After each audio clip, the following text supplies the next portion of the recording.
Olá, tudo bem? Seja bem-vindo a mais uma aula. E nesse vídeo eu vou falar para vocês sobre a etapa que eu considero a mais complexa e mais demorada em um projeto de BI, que é o mapeamento de requisitos. Você saber o que tem que entregar e de onde puxar, como fazer e tudo mais. São vários detalhes que eu vou mostrar aqui para vocês, tá? E basicamente para isso, o que a gente tem que fazer? O principal processo para isso é entrevista com os stakeholders. Você vai ter que conversar bastante com quem está solicitando o projeto, com as pessoas que vão utilizar, com quem entende da base de dados e possivelmente com algum amigo seu que entende mais de banco de dados ou com alguém que entende sobre ferramentas de ETL, enfim, depende aí da necessidade mais técnica do projeto. Mas o principal são as entrevistas e a conversa com quem vai visualizar o projeto, com quem vai receber o projeto, quem vai utilizar realmente, né, o produto. Se você não entrevistar da forma correta, é bem possível, bem provável que você vai entregar algo que não era aquilo que eles gostariam, tá? Então essa fase é bem importante. E eu vou disponibilizar para vocês, vou disponibilizar 3 documentos bem interessantes, tá? Que são modelos, né, de como que você pode realizar essas entrevistas, como que você pode definir quais serão suas tabelas fato, tabelas de dimensão e também um esquema de um layout de dashboards para você montar um protótipo, tá? E mostrar para o cliente como que pode ser uma possível solução no Power BI. Vamos lá? Então olha só. Nesse documento aqui, que vai estar disponível para download na seção abaixo, tá, em materiais, tem aqui algumas perguntas para você poder enviar para o cliente. Dependendo muito do projeto, tá? Vale mais a pena você fazer uma visita técnica ou então uma conversa por Skype, tá? Uma conversa por Skype, claro que uma visita presencial dá mais valor, né? O cliente percebe um maior valor, né? Só que gera um custo para você, depende do local, né? Se você estiver na mesma cidade ou perto, vale a pena. Se for um projeto que você imagina que não seja tão rentável assim, aí não vale. Então depende muito também do seu momento, né? Da sua estratégia de vendas durante o processo, beleza? Mas basicamente, ó, você vai perguntar empresa, nome, cargo, e-mail, tá? Um telefone, setor de atuação da empresa, para você entender, né, onde é que ela atua, o que ela faz. E a partir daqui vai entrar algumas perguntas mais voltadas realmente para o projeto. Então olha só. Qual assunto de negócio precisa ser analisado? Ou seja, quais tipos de transações, movimentações, indicadores você deseja acompanhar, tá? O que isso aqui vai ajudar? Vai ajudar você a mapear quais são as tabelas fato que você vai ter no seu modelo. O que ele quer analisar? É vendas, é estoque, sei lá, manutenção de máquinas, transações bancárias, movimentações financeiras, qualquer coisa, tá? Depende aí do setor de atuação da empresa. Então você vai ter que entender do negócio, né? Vai ter que entrar um pouquinho mais a fundo no negócio para saber realmente como que aquele indicador, para que ele serve, onde que ele é utilizado, de que forma que ele é lido e tudo mais, tá? Então aqui é uma parte mais de negócio, tá?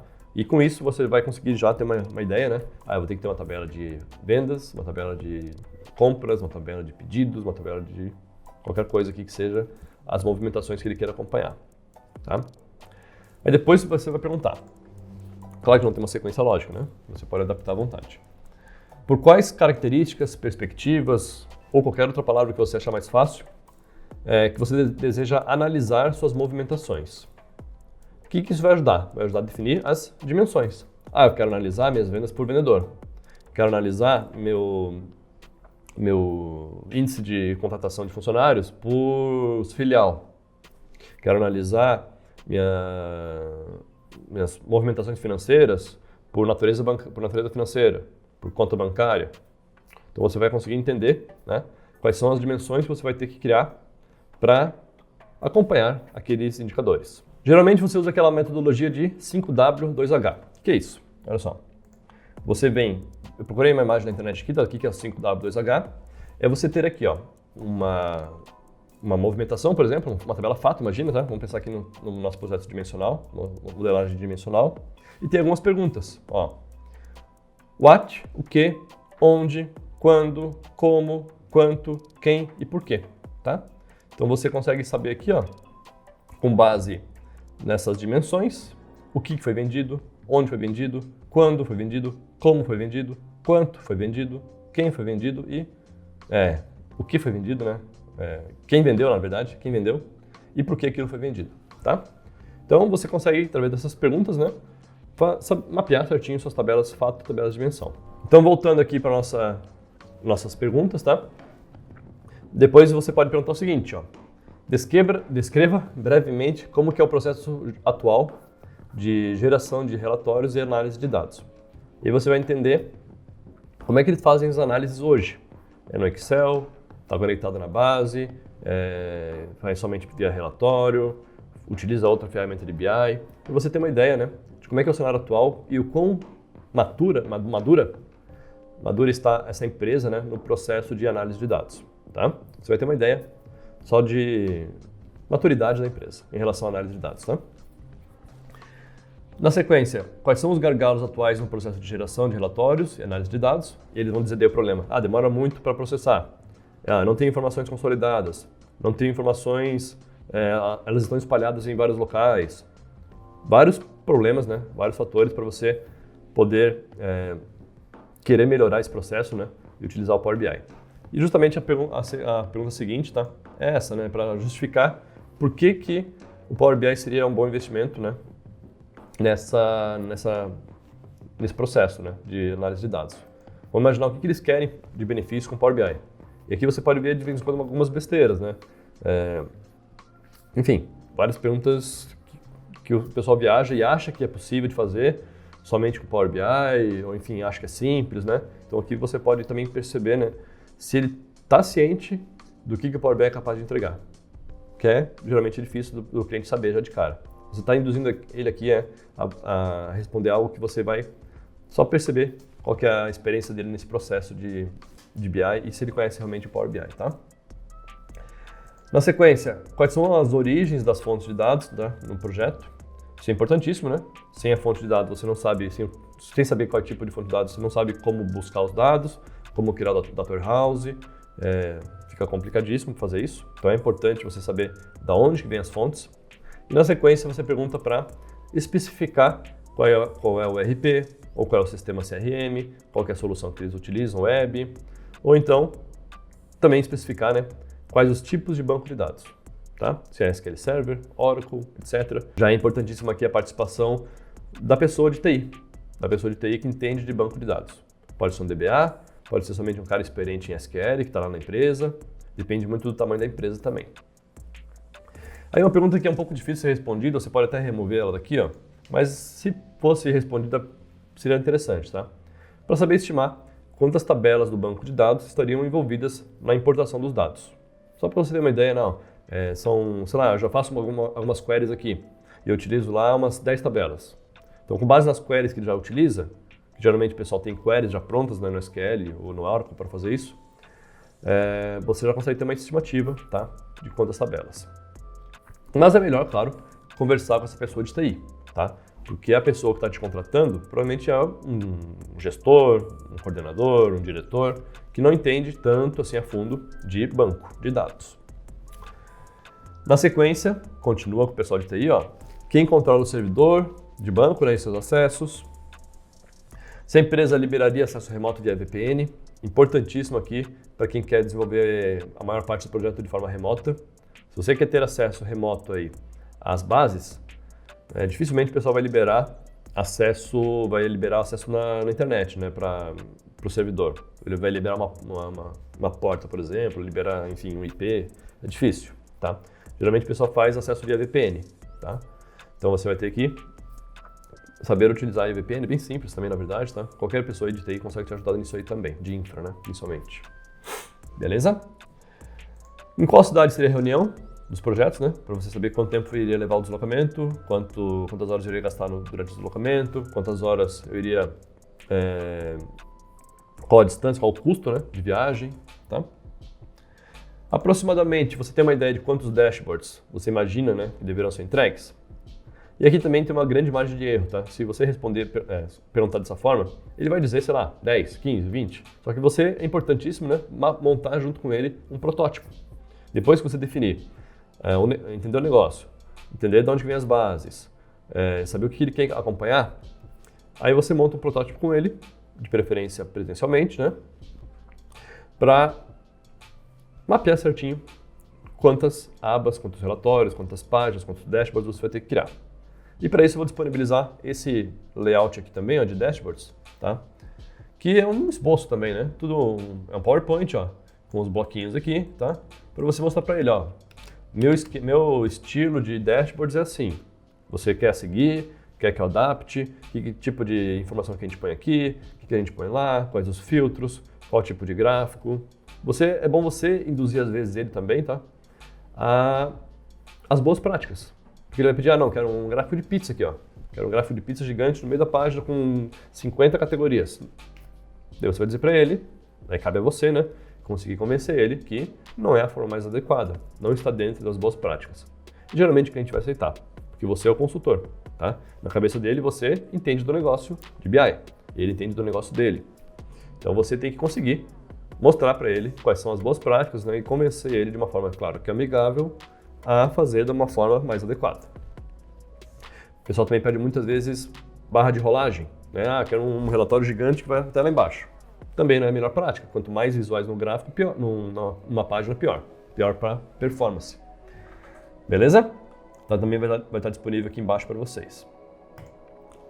Quem não quiser usar o PowerPoint, pega um papel, né? Pega um papelzinho, desenha na hora ali, mais rápido, inclusive.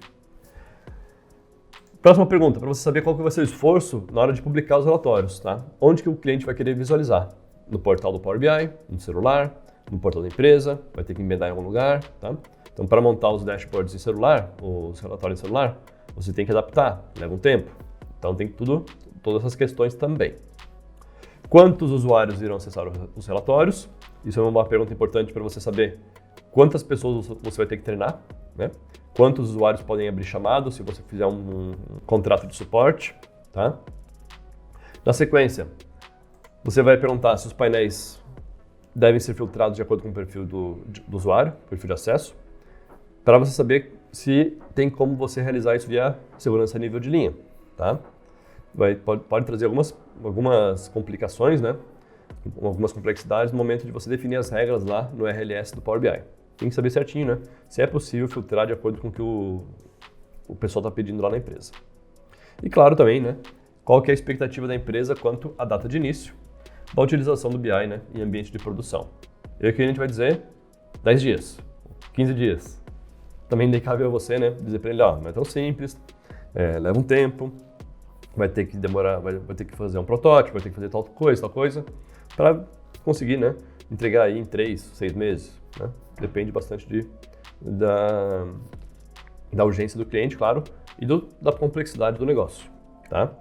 Se for algo mais complexo e que tenha que ser entregue em pouco tempo, você vai ter que solicitar ajuda ou vai ter que declinar o projeto, né? Vai ter que pedir ajuda para alguém para entregar, para fazer em dupla, fazer em 3 pessoas, enfim, ou vai ter que declinar, né? Não se comprometa, né, com algo que você não consiga cumprir, vai dar problema no futuro, tá?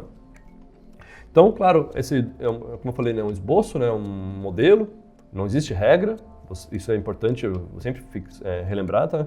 Não existe regra, você adapta do jeito que você achar necessário e que for melhor para você, tá? Para o seu cenário. Não fique preso, tá, pessoal, a modelos, né? Ele faz assim, eu tenho que fazer igual. Não é isso, tá? Você, nada melhor do que você para fazer os seus próprios testes e descobrir por conta própria, né, o que é bom e o que é ruim para você. Claro que o primeiro vai ser meio que chute, os primeiros projetos, né? Vai meio que chutar ali um pouquinho algumas coisas, né? Vai estimar. E com o tempo você vai conseguir acertar com mais assertividade. E aí, por último, outro documento para a gente finalizar, que tá longa a aula já, é o seguinte. Esse aqui, ó, é uma documentação, tá, de tabelas, para o momento que você definiu já, ó, para quando você já definiu quais seriam as tabelas fato e quais seriam as dimensões que você imagina que teria no seu Data Warehouse, tá? E para isso tem um estilo de documento bem legal, né? Que é isso aqui, ó. Você coloca aqui as fatos, ó, nas linhas, as dimensões nas colunas e marca aqui com um xizinho, um Vzinho, colorido, enfim, quais cruzam com quais, tá? Aqui eu já consigo ver, ó, que pedidos vai cruzar com empresa, com cliente, com produto, com vendedor, com transportador e com armazém e com condição de pagamento.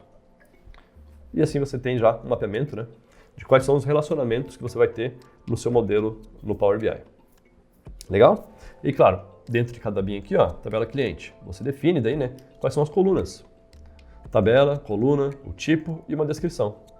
Representa o código do cliente, razão social do cliente, CNPJ do cliente sem tracinho, somente o numérico. Você vai digitando aqui, né? Ou tem texto, enfim. Vocês vão escolher aqui o tipo, né? Vão digitar o tipo. E a descrição aqui, que fica bem legal para você depois dar manutenção no projeto. Pense no futuro, tá? Pense no futuro que vocês vão ter que dar manutenção ou outra pessoa vai ter que assumir o projeto depois que vocês. Então é importante vocês irem mapeando de forma bem pausada, adequada, né? Detalhada, para não ter problemas futuros, tá? Tabela de produto, tabela vendedor, tabela de vendas, né? Aí tem lá, ó, as datas, os custos, os valores, beleza?